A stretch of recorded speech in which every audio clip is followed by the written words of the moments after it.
I'm going to begin with two stories. There's a man, Mark. Mark is invited into a university foundation. Is everyone familiar with university foundations? That's who you write your checks to. He says, University Foundation, what's your mission? And the University Foundation says, our mission is to make our university great. And Mark says, fantastic. How much money do you have in your endowment? And they say, let's say $1 billion. And he says, what was your financial return on your fixed income last year? And they get sad, and then they say, well, less than 1%. And then Mark says, did you know that your university, the very organization who your mission is to help make better, has $500 million of deferred maintenance?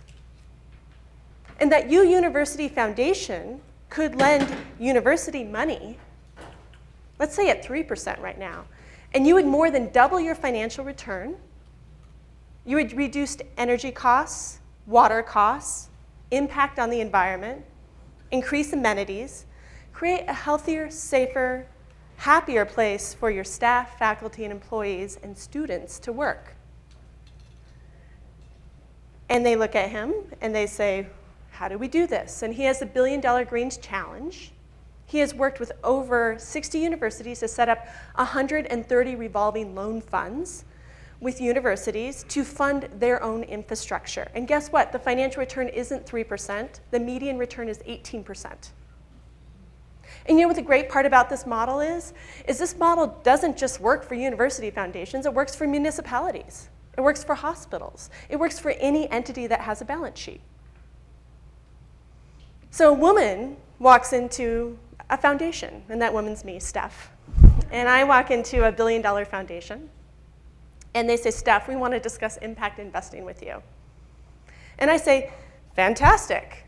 Just to get clear, as I know you've all heard about the definitional issues, I say, are we actually discussing your endowment, your philanthropic portfolio, or your direct investments? And I said, because we just worked with a $100 million foundation to help them identify that they were spending an extra $600,000 over 5 years with their investment advisor to lose $5 million. So we help individuals and institutions with $10 million to $5 billion look at ways to reduce fees, increase impact, make better decisions, employ better governance, and actually get more in touch with their endowment capital. And then we say, or are you talking about your philanthropic portfolio? Because we actually believe about 10 to 30% of our donations are going to amazing nonprofits, such as ourselves, that are actually turning around and paying high-interest mortgages, loans, lines of credit? Or are we discussing direct investments? And in the case of private foundations, that's program-related investments, of which academically I do a lot of work in. And in this example, they say, Steph, let's talk about program-related investments today, direct investing. I say, okay. And I said, well, what was your financial return on your endowment? And this last year, on, let's say, one little north of $1 billion endowment, they said 2%. And I said, okay, how much money did you give away? And they said last year about around $30 million. And let me ask, this is the participatory part of the presentation, so I get to ask you the question, you can pretend you're the foundation. I asked them, what is the financial return of a grant, the $35 million you give away to the foundation? Anyone know the answer? 0. And I say, well, you're in fantastic company. We've actually given this presentation to thousands of people a year, and only 6 people have gotten the answer correct. And I say, wouldn't it be 0%, say last year the Ford Foundation gave a $15,000 grant to the Impact Finance Center. Wouldn't it be a 0% return if a year later we, the Impact Finance Center, returned that $15,000 to the Ford Foundation? And then they say, negative? And I say, absolutely. And negative 100% financial return. And I'm not sure when this happened, but this is the great part about this simple math, is it doesn't matter if you're a foundation, a high net worth individual, a family office, a corporate strategic, or a low income or middle income individual. At some point along the way, we bifurcated our capital into 2 categories, all of us. We have this bucket of money that we give away called philanthropy donations, of which we're attempting high positive impact. We know what that is, but we've forgotten that it's actually an investment with a negative 100% financial return. And then on the other hand, our biggest lever for social change is actually our investment portfolio, of which, by the way, you can get a negative 100% return to market rate on that, and that has impact both positive and negative. So at that point in the conversation, this is like we kind of walk in as an academic, and then we transition to deals. I've completed over 100 deals now in impact investing. And they say, well, how would this work for us? And I say, okay, well, what do you give money to? And they give money in 4 key areas: scholarships, school facilities, economic development, and hospices. And I say, okay, so what you're telling me is you're giving a student, let's say at University of Denver, an $8,000 scholarship at negative 100% investment, financial return, but that same student has a $40,000 student loan at 8% interest. Have you considered giving that student a $48,000, 1% student loan instead? Because they would save more than the $8,000 you're giving them, and you would increase your financial return from negative 100 to 1. Can anyone tell me what that financial return is? 101% financial return on a fixed income. That, by the way, for a private foundation counts against their 5% distribution requirement. And you would go from 101% return, you would grow your endowment, you would recycle your principal for another student. And then they say school facilities, and they give $1 million to 5 schools every year. And I said, do you know a typical mortgage on a school facility is $5 million mortgage at 6 to 12% interest? Have you considered, instead of giving them $1 million at negative 100, give them $5 million at 1? They'll increase their financial return 101% and save millions in interest. And then we say economic development. And I said, did you know that private foundations have had a tax incentive since 1969 to not only give grants, but debt and equity investments to for-profits if they further the charitable purpose of the mission? And they said, nobody told us this. And this is where it gets really fun for small economic community development. The hospices. Let's say the hospice has a line of credit at 12%. And I said, you know, a negative 10% investment for the foundation is a 90% financial increase to you giving your money away, and would save the hospice 22% in interest. Everyone following that basic math? So can you do this? Does it work? Yes. In Colorado, we've been working at this with our center for several years, and I'm going to just walk through 3 specific examples: a nonprofit, a museum, and a startup. And I like to do this because you can look at debt, refinancing, you can take an asset, make it more efficient, and you can actually use it for for-profit companies to increase impact. So in the first one, it's the Museum of Contemporary Art. It's a basic refinance. It's a little more complicated than that. But by bringing lower cost capital to refinance their mortgage, we saved them $565,000 a year. That's as if we were giving them an unrestricted grant. And for the private foundation, it's 101% financial return.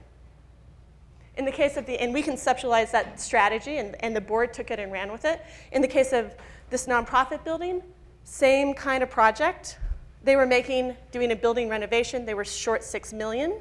We worked with the donor to actually work with their local community foundation, and we did essentially a $9.5 million 0 and 1% loan to the nonprofit, saved them $6 million in interest, and allowed them to do a historic tax credit. $6 million in interest, and the philanthropists will get back their money.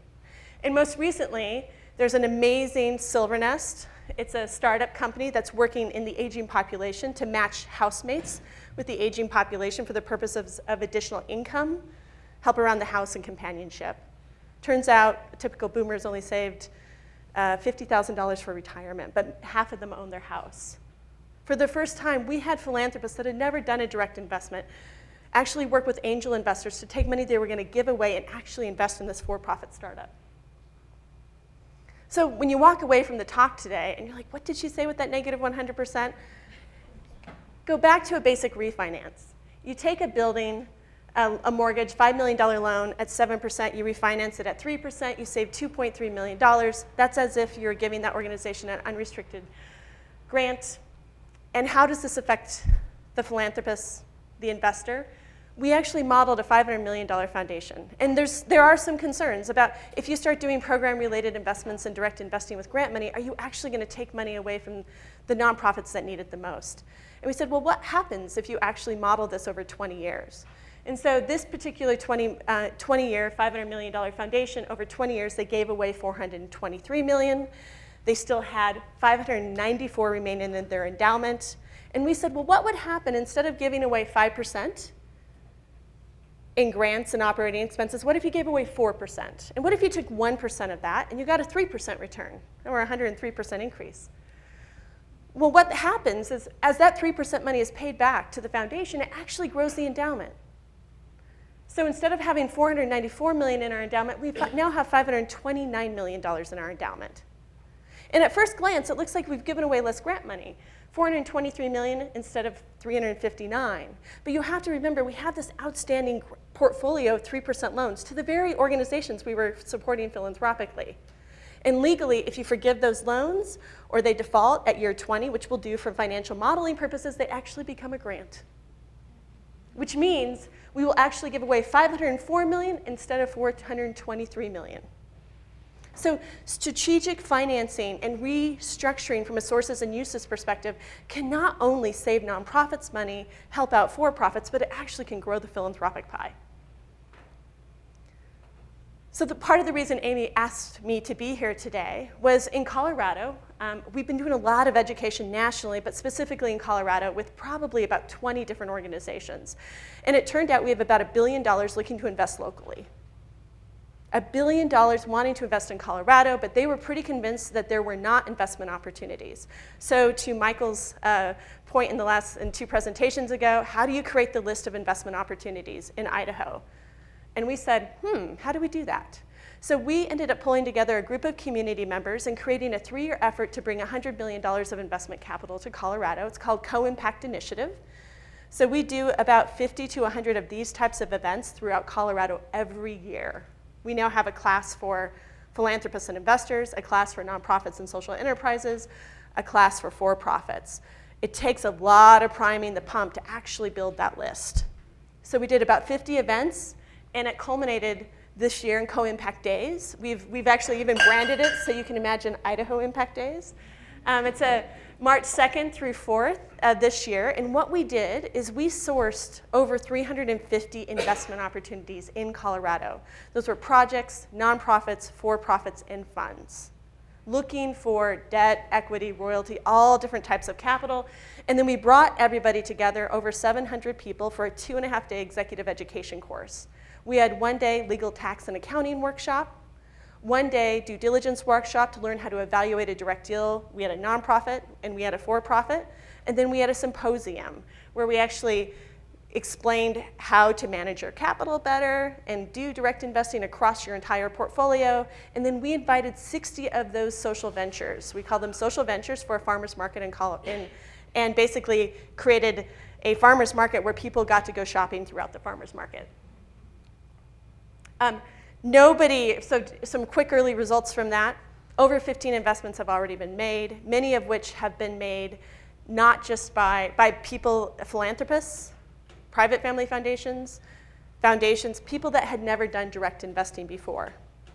We have about 309 interests in making those investments, and we're really going into year 2 and doing the education efforts that it's going to take to find more deals and also find more impact investors. Essentially, you can think of us as, if you have accelerators and incubators for the social ventures, we're the accelerator incubator for the money. We help them figure out if you want to be an impact investor and what's your geographic scope, your risk, liquidity, and impact focus. So with that, if any, before I close and say thanks, I just want to say if anybody wants to partner with us, Amy, we'd love to help support and ally efforts in Idaho to get these efforts going. We're always looking for education partners to host our workshops. Love to do some in Boise, Sun Valley, see if there's any interest for the for-profits, nonprofits, or the impact investors, which are philanthropists and investors. So we're always looking for education partners. we're looking for those future impact investors. We have to find them and we have to grow them. Whether you care about food, resiliency, whatever your passion and interest is, we need to find those people and institutions with $10 million to $5 billion and get them through this training and help them save money and increase their impact. And then finally, we need to find those very rare, special people who want to philanthropically support folks like Amy and Allie at the Institute for Sun Valley Resilience and impact investing infrastructure. So there are those of us that work with national funders and local funders who philanthropically care about supporting this space. As I was getting ready for this presentation today, I had a wave of emotions go on me, and I took this picture from Patty Lucine's bathroom. Oh, the places you will go.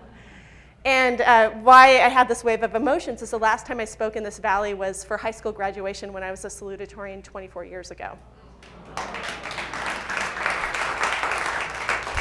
And so not only do I want to thank the Sun Valley Institute for Resilience, Allie, Amy, and especially all the people behind the scenes making this happen. It's a heavy lift to do this type of work.